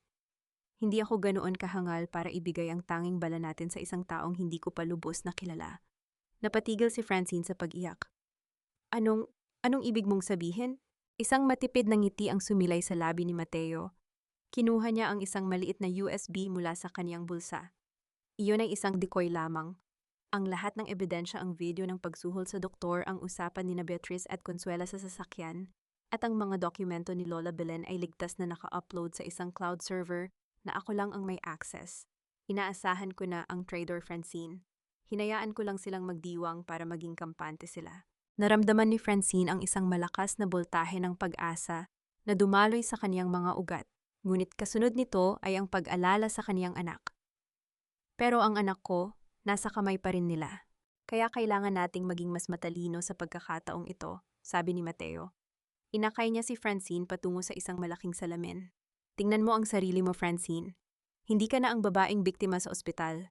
Ikaw na ang babaeng nakaligtas sa apoy sa aksidente at sa traidor. Oras na para mamatay ang dating Francine at isilang ang babaeng yayanig sa pundasyon ng mga Serrano. Ito ang golden moment ng kaniyang pagbabago. Kinuha ni Francine ang isang gunting mula sa mesa, sa harap ng salamin. Walang pag-aalinlangan niyang ginupit ang kaniyang mahabang buhok hanggang sa balikat. Ang bawat hibla ng buhok na nahuhulog sa sahig ay tila mga kadena ng kaniyang nakaraan na isa-isang napuputol. Pagkatapos kinuha niya ang kaniyang lumang wedding photo na itinago niya sa kaniyang bag ang litrato nila ni Alvaro noong araw ng kanilang kasal. Gamit ang isang lighter, sinilaban ni Francine ang litrato. Pinanood niya kung paano lamunin ng apoy ang mga nakangiting mukha hanggang sa maging abo ang lahat. Ang kaniyang mga mata ay hindi na nagluluha. Ang mga ito ay naging tila dalawang nagbabagang uling na sumasalamin sa apoy. Patay na ang Francine na minahal ni Alvaro. Bulong niya ang kanyang boses ay tila isang malamig na proklamasyon ng digmaan. Ngayon makikilala niyo na ang Francine na wawasak sa inyo. Lumapit si Mateo at inilapag sa mesa ang isang gintong sobre. Isa itong imbitasyon na may tatak ng pamilya Serrano. Ang 50th anniversary gala ng Serrano Group. Next week na ito, sabi ni Mateo. Doon natin isasagawa ang huling hakbang. Magpapakita ka roon hindi bilang isang biktima, kundi bilang ang tanging legal na guardian ng tagapagmana ng mga Serrano. Handa ka na ba? Tiningnan ni Francine ang imbitasyon. Ang kaniyang panga ay nagngangalit sa determinasyon. Handa na ako, Mateo. Ihanda mo ang pinakamahal na damit na kaya mong bilhin. Gusto kong makita nila ang reynang itinapon nila sa putikan na ngayon ay babalik para bawiin ang kaniyang trono. Ang bulwagan ng Grand Manila Hotel ay nagniningning sa ilalim ng mga dambuhalang chandelier na tila mga bituin na bumaba sa lupa. Ang amoy ng mamahaling pabango at sariwang mga bulaklak ay humahalo sa tunog ng mariringal na musika ng orchestra. Ito ang ika-50 anibersaryo ng Serrano Group, isang gabi na binalot ng kintab ng yaman upang itago ang burak ng kanilang mga lihim. Si Beatriz Serrano ay nakatayo sa gitna ng entablado, suot ang isang itim na terno na puno ng mga diamante. Ang kaniyang bawat ngiti sa mga bisita ay tila isang pagpapakita ng kapangyarihang hindi kailanman matitibag. Sa kaniyang tabi si Alvaro ay mukhang isang anino payat maputla, at ang mga mata ay walang kislap ng buhay. Sa kabilang panig naman ay si Sofia na may dalang isang sanggol na nakabalot sa kulay asul na mamahaling kumot. Ladies and gentlemen, ang boses ni Beatriz ay umalingaongaw sa buong ballroom. Ang gabing ito ay hindi lamang pagdiriwang ng ating negosyo, kundi ang pagpapakilala sa bagong henerasyon ng mga Serrano. My grandson and the woman who will soon be my daughter-in-law. Ang tunog ng masigabong palakpak ay pumuno sa silid. Ngunit sa gitna ng selebrasyon ang malalaking pintuan sa dulo ng bulwagan ay dahan-dahang bumukas. Tumigil ang musika. Ang bawat ulo ay lumingon. Isang babae ang pumasok, ang kaniyang bawat hakbang ay may kasamang tunog ng kaniyang takong na tumatama sa marmol na sahig. Nakasuot siya ng isang mahabang puting gown na tila gawa sa liwanag. Ang kaniyang buhok ay maikli, ngunit perpektong nakaayos na nagpapakita ng kaniyang matapang na mukha. Hindi siya ang Francine na kilala nila, ang mahina at laging nakayuko. Ito ay isang Francine na tila isang reynang nagbabalik mula sa pagkakatapon. Francine, ang bulong ni Alvaro ay tila isang hangin na dumaan sa katahimikan. Sa tabi ni Francine ay si Mateo na nakasuot ng itim na tuksido. Ang kaniyang kamay ay maingat na nakahawak sa likod ni Francine upang magbigay ng suporta. Ito ang golden moment ng kanilang ugnayan, ang paraan ng pagtingin ni Mateo kay Francine na puno ng paghanga at katapatan, isang ugnayang higit pa sa paghihiganti. Naramdaman ni Francine ang init ng kamay ni Mateo, isang paalala na sa gabing ito, hindi na siya nag-iisa sa gitna ng kaniyang mga kaaway. "Excuse me, Madam Beatrice." Ang boses ni Francine ay kalmado, ngunit may talim na tila malamig na bakal. Tila nakalimutan ninyong magpadala ng imbitasyon sa tanging legal na asawa ni Alvaro at ang tunay na ina ng tagapagmanang hawak ninyo. Namutla si Beatrice. Ang kaniyang hawak na baso ng alak ay bahagyang nanginig. Ang tunog ng yelo na tumatama sa kristal ay tila ang kaniyang sariling kaba. Ngunit mabilis siyang nakabawi. "Security, bakit nakapasok ang baliw na ito?" Ilabas siya.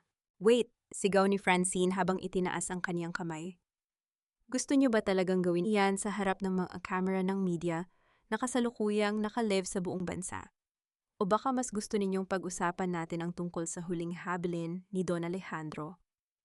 Ang salitang huling habilin ay tila isang sumpa na nagpatigil sa lahat. Ang mga bisita ay nagsimulang magbulungan. Ang tunog ng kanilang mga bulong ay tila mga bubuyog na kumakalat sa buong silid.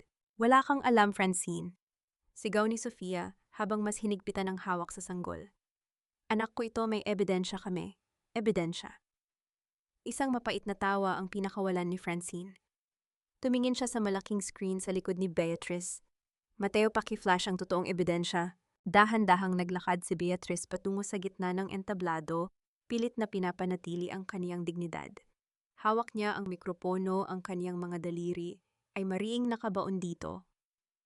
Ang babaeng ito ay desperada na. Huwag kayong makikinig sa kanya. Ang mga Serrano ay palaging tapat sa bayan. Ngunit bago pa man makapagsalita muli si Beatrice, ang dambuhalang screen na dapat ay magpapakita ng video ng kasaysayan ng pamilya ay biglang nagbago. Hindi mukha ni Don Alejandro ang lumitaw, kundi isang madilim na video mula sa isang kwarto sa ospital. Ang tunog ng boses ni Beatrice na malinaw at nakakatakot ay pumuno sa ballroom. "Doktor, narito ang 5 milyon. Siguraduhin mong ang lalabas na DNA result ay negatibo. Hindi pwedeng makuha ng babaeng iyan ang mana ng asawa ko." Ang katahimikan sa ballroom ay naging nakabibingi. Ang bawat bisita ay tila naging rebulto habang pinapanood ang ebidensya ng krimen ni Beatrice na ipinapalabas sa harap ng buong bansa. Ang mukha ni Beatrice sa screen ay puno ng kasamaan, malayo sa maskara ng kabutihan na suot niya ngayon. "Hindi totoo yan, deepfake yan." Sigaw ni Beatrice, ang kaniyang boses ay pumiyok sa tindi ng takot. Ngunit ang screen ay muling nagbago. Lumitaw ang dokumento ng huling habilin ni Don Alejandro. Ang mga salita ay malaki at malinaw. "The sole legal guardian shall be Francine Navarro." Lumingon si Francine kay Alvaro. "Alvaro, ito ba ang pamilyang pinili mo? Ang pamilyang pumatay sa dangal ng asawa mo para sa pera?" Huminga ng malalim si Alvaro. Tumingin siya sa kaniyang ina, pagkatapos ay kay Francine. Isang patak ng luha ang gumulong sa kaniyang pisngi. Dahan-dahan siyang naglakad patungo sa kinaroroonan ni Sofia at kinuha ang sanggol mula sa bisig nito. Tama na," sabi ni Alvaro, ang kaniyang boses ay puno ng pagsisisi. Ngunit sa gitna ng tensyon, isang malakas na tunog ng pagbasag ng salamin ang narinig sa dulo ng bulwagan. Ang mga ilaw ay biglang namatay. Ang bawat patak ng pulang dugo sa puting sutla ng gown ni Francine ay tila isang sumpa na dahan-dahang gumuguhit sa malinis na sahig ng ballroom. Ang amoy ng pulbura ay humahalo sa halimuyak ng mga bulaklak. Lumilikha ng isang nakakasasok na hangin sa gitna ng marangyang bulwagan.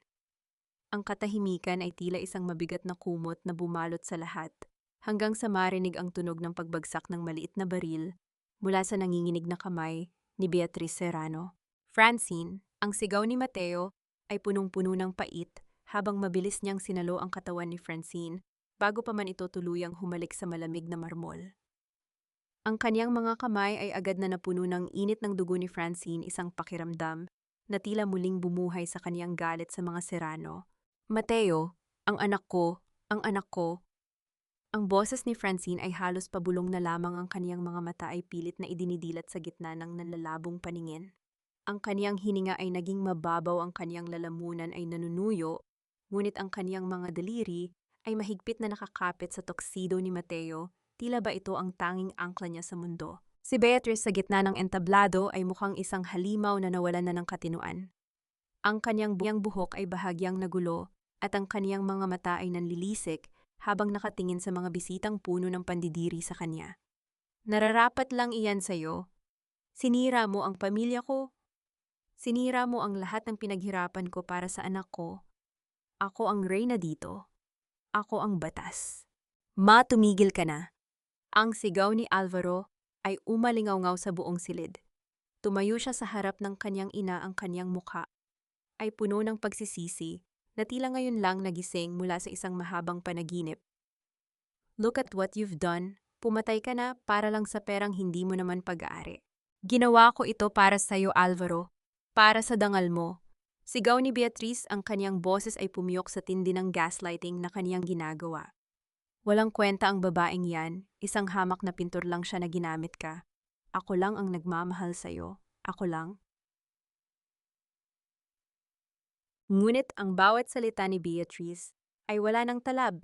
Ang tunog ng mga sirena ng pulis sa labas ng hotel ay mabilis na lumalapit, ang kanilang mga asul at pulang ilaw ay tumatagos sa malalaking bintana ng ballroom. Ang katarungan na matagal nang ipinagkait ay dahan-dahan nang kumakatok sa pintuan. Nasaan ang bata, Alvaro? Nasaan ang anak ko? Sigaw ni Mateo habang maingat na binubuhat si Francine. Lumingon si Alvaro sa kaniyang tabi, ngunit ang kaniyang mga bisig ay walang laman. Namutla siya. Nasa akin siya kanina. Noong namatay ang ilaw, may kumuha sa kanya. Isang malakas na tunog ng pagbukas ng pinto ang narinig mula sa gilid ng entablado. Isang anino ang lumitaw sa gitna ng nagkakagulong mga bisita. Ito ay si Lola Belen, ang matandang yaya, at sa kaniyang mga bisig ay ang sanggol ligtas mahimbing na natutulog at malayo sa gulo. Sa tabi ni Lola Belen ay isang babaeng duguan at hirap na naglalakad, si Consuela. Consuela, bulong ni Francine sa gitna ng kaniyang panghihina. Patawarin mo ako, Francine. Ang boses ni Consuela ay puno ng pagsisisi habang humahawak sa kaniyang tagiliran na may sugat din. Binayaran ako ni Beatriz para itakas ang bata, pero hindi ko kaya. Noong namatay ang ilaw, kinuha ko siya para iligtas. Para ibigay kay Lola Belen. Pinatunayan mo sa akin na ang pagkakaibigan ay hindi nabibili ng pera noong hinati mo ang huling pagkain mo para sa akin. At ngayon binabayaran ko ang utang ko. Ito ang golden moment ng kabanata, ang pagkakataon kung saan ang pag-ibig at sakripisyo ni Francine ay naging mitya ng pagbabago ng kaniyang mga kaaway. Kahit sa gitna ng panganib, ang kaniyang kabutihan ay nag-iwan ng bakas na siyang nagligtas sa kaniyang anak. Ang anak ko! Isang tipid na ngiti ang sumilay sa labi ni Francine bago tuluyang pumikit ang kaniyang mga mata. Ang kaniyang kamay ay lumaylay mula sa balikat ni Mateo. Francine, huwag kang pipikit, Francine. Ang sigaw ni Mateo ay tila isang pakiusap sa langit. Mabilis na pumasok ang mga pulis sa ballroom. Ang tunog ng pagkasa ng mga baril at ang marahas na pagdapa ni Beatriz sa sahig habang pinoposan ay tila isang musika para sa mga biktima ng kaniyang kasamaan. Ang kaniyang hiya ay ganap na habang ang buong bansa ay nakasubaybay sa kaniyang pagbagsak mula sa kinalalagyan niyang trono. Dalhin siya sa ospital ngayon din. Utos ni Mateo sa mga paramedic na kakarating lang. Habang isinasakay si Francine sa stretcher, hinabol siya ni Alvaro, sinusubukang hawakan ang kaniyang kamay. Francine, patawarin mo ako. Please mabuhay ka. Tiningnan ni Mateo si Alvaro ng may matinding puot. Huwag mo siyang lalapitan. Wala ka ng karapatan sa kanya. At lalong-lalo na sa batang iyan. Ang pamilya Serrano ay tapos na. Ang ritmo ng heart monitor sa loob ng intensive care unit ay tila isang dambuhalang orasan na bumibilang sa bawat sandali ng buhay at kamatayan. Sa gitna ng puting liwanag at amoy ng gamot nakahiga si Francine maputla marupok, ngunit ang kaniyang mukha ay may bakas ng isang kakaibang kapayapaan. Ang kaniyang dibdib ay dahan-dahang tumataas at bumababa sa tulong ng mga makina habang sa labas ng salamin, ang mundo ay patuloy na nagbabago dahil sa kaniyang katapangan. Si Mateo ay hindi umalis sa tabi ng kaniyang pintuan. Ang kaniyang mga mata ay puno ng puyat at pag-aalala, ngunit hindi siya napapagod. Hawak niya ang maliit na medalyon ni San Miguel Arcangel. Ang kaniyang mga daliri ay mariing nakabaon sa metal habang bumubulong ng mga panalangin na matagal na niyang nakalimutan. Francine, please, gumising ka. Bulong ni Mateo, ang kaniyang boses ay nanginginig sa tindi ng emotion. Nasa amin na ang anak mo. Ligtas na siya. Hinihintay ka na niya. Isang lalaking naka-Amerikana ang lumapit kay Mateo. Ito ang abogado ni Don Alejandro na matagal nang nagtatago sa takot kay Beatrice. Hawak niya ang isang lumang dokumento, ang huling pahina ng testamento na siyang magtatapos sa lahat ng pag-aalinlangan. Mateo, kailangan mong basahin ito, sabi ng abogado. Hindi lang guardian si Francine. Ayon sa lihim na sulat ni Don Alejandro, si Francine ay anak ng kaniyang matalik na kaibigan at kasosyo na siyang tunay na nagpondo sa Serrano Group bago ito nakawin ni Beatrice. Ang lahat ng yaman ay hindi lamang mana. Ito ay pagbabalik ng nararapat sa pamilya Navarro. Napatigil si Mateo. Ang katarungan ay mas malalim pa pala sa inaasahan niya. Ang lahat ng hirap ni Francine, ang lahat ng pang-aalipusta sa kanya bilang hamak na pintor, ay isang malaking kabaligtaran ng katotohanan. Siya ang tunay na nagmamay-ari ng bawat semento at bakal ng imperyong Serrano. Makalipas ang 3 araw, dahan-dahang idinilat ni Francine ang kaniyang mga mata. Ang unang nakita niya ay ang malungkot ngunit masayang mukha ni Mateo. Sa tabi nito ay si Lola Belen na may dalang isang maliit na bundle ng kagalakan ng kaniyang anak. Mateo? Ang boses ni Francine ay tila isang bulong ng hangin. Dahan-dahang inilapit ni Lola Belen ang sanggol sa dibdib ni Francine. Sa sandaling dumampi ang balat ng anak sa kaniyang ina, tila isang kuryente ng buhay ang dumaloy sa buong katawan ni Francine. Ito ang golden moment na tila pinakahihintay ng buong sansinukob, ang muling pagkikita ng dalawang kaluluwang pinaghiwalay ng kasamaan na ngayon ay pinag-isa muli ng pag-ibig. Ang anak ko! Ang bango mo, anak! Hikbi ni Francine, ang kaniyang mga luha ay pumatak sa pisngi ng sanggol. Ang iyak ng bata ay hindi na iyak ng sakit, kundi iyak ng pagkilala sa kaniyang tunay na tahanan. Habang nagaganap ang emosyonal na tagpong ito, sa loob ng isang madilim na selda sa kulungan, si Beatrice Serrano ay nakaupo sa sulok. Wala na ang kaniyang mga alahas, wala na ang kaniyang marangyang terno. Ang kaniyang hiya ay ganap na. Ang kaniyang pangalan ay naging kasing kahulugan ng kasamaan sa buong Pilipinas. Sinubukan niyang mag-gaslight sa mga pulis, ngunit walang nakikinig. Ang kaniyang sariling anak na si Alvaro ay tumanggi siyang bisitahin. Ang kaniyang huling sandali ng kapangyarihan ay naglaho nang makita niya sa telebisyon ang paggiba sa kaniyang malaking portrait sa lobby ng Serrano Group. Dumating ang araw ng huling paghaharap sa korte.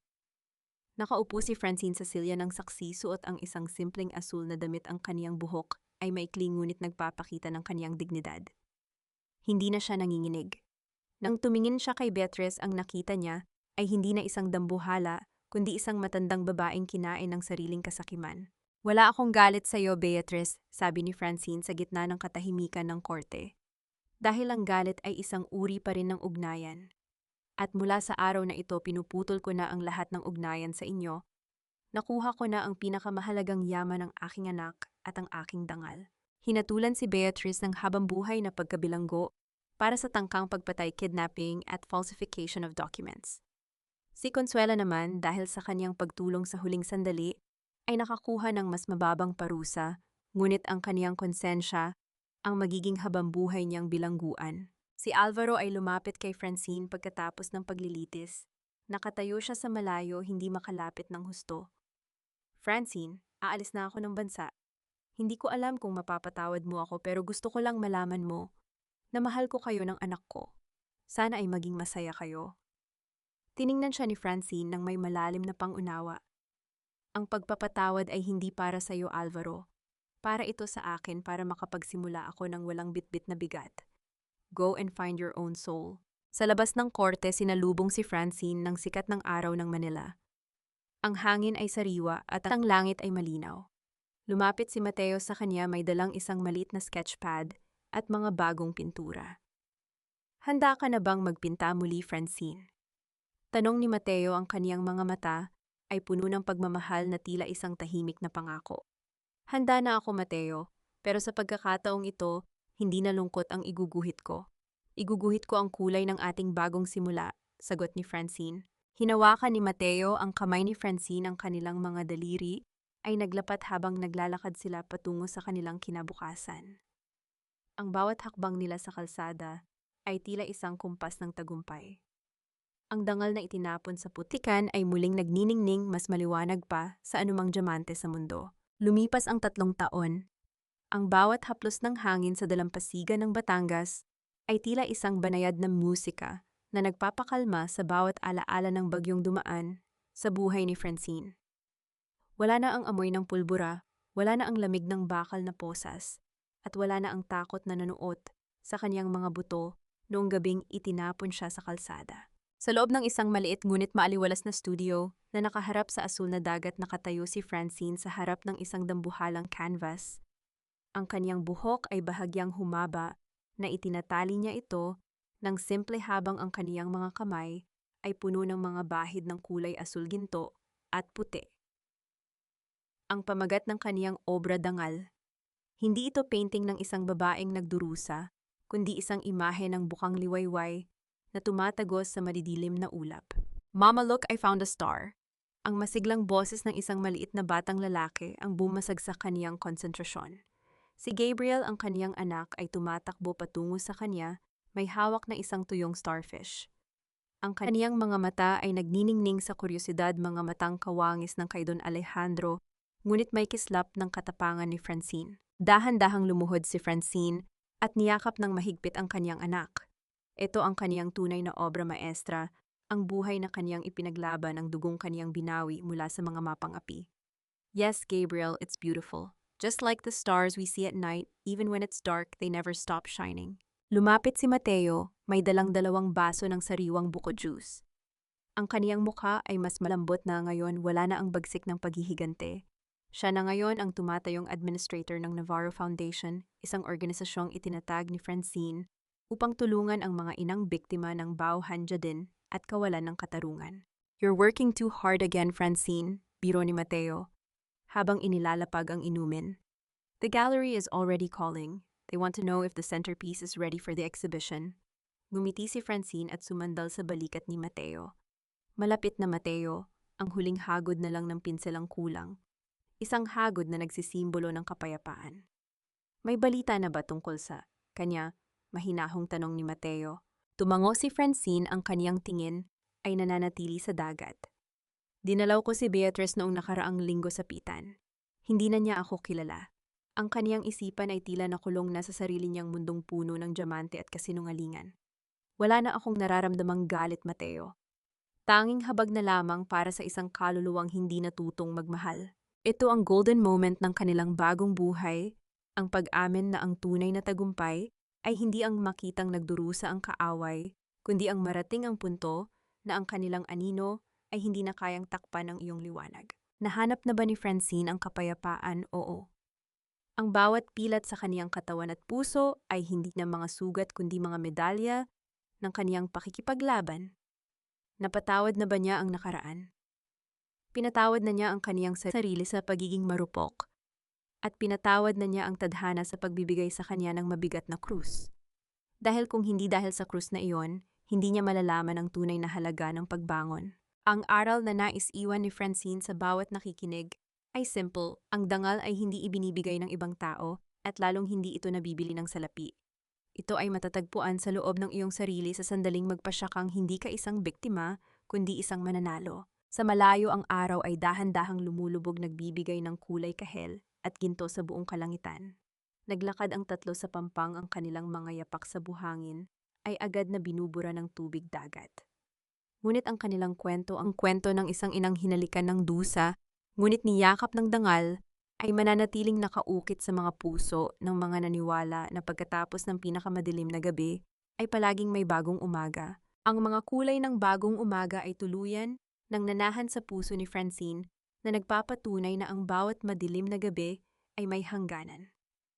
Dito nagtatapos ang mahaba at masalimuot na paglalakbay ng ating bida kung saan ang kaniyang dangal ay muling nagliwanag ng higit pa sa anumang hiyas. Mga mahal kong tagapakinig, maraming salamat sa inyong matiyagang pagsama sa akin hanggang sa huling yugtong ito ng ating kwento. Bilang inyong tagapagsalaysay, nais ko ring ibahagi na hindi naging madali para sa akin ang buuin ang bawat kabanata ng buhay ni Francine. Sa katunayan, habang isinusulat ko ang bahagi kung saan siya ay pilit na inalisan ng kaniyang anak sa loob ng ospital sa gitna ng matinding panghihina, ay tila nadurog din ang aking puso. Ang bawat salita at bawat bugso ng damdamin sa kwentong ito ay hinubog ko mula sa mga tunay na kwento ng mga inang aking nakilala. Mga kababaihang dumaan sa apoy ng pagtataksil, ngunit piniling bumangon ng mas matatag. Itinuturing ko itong isang obra ng aking puso at isipan na iniaalay ko sa inyong lahat. Sa inyong palagay, sapat na ba ang naging kapatawaran ni Francine para sa kaniyang sariling katahimikan kung kayo ang nasa kinalalagyan niya?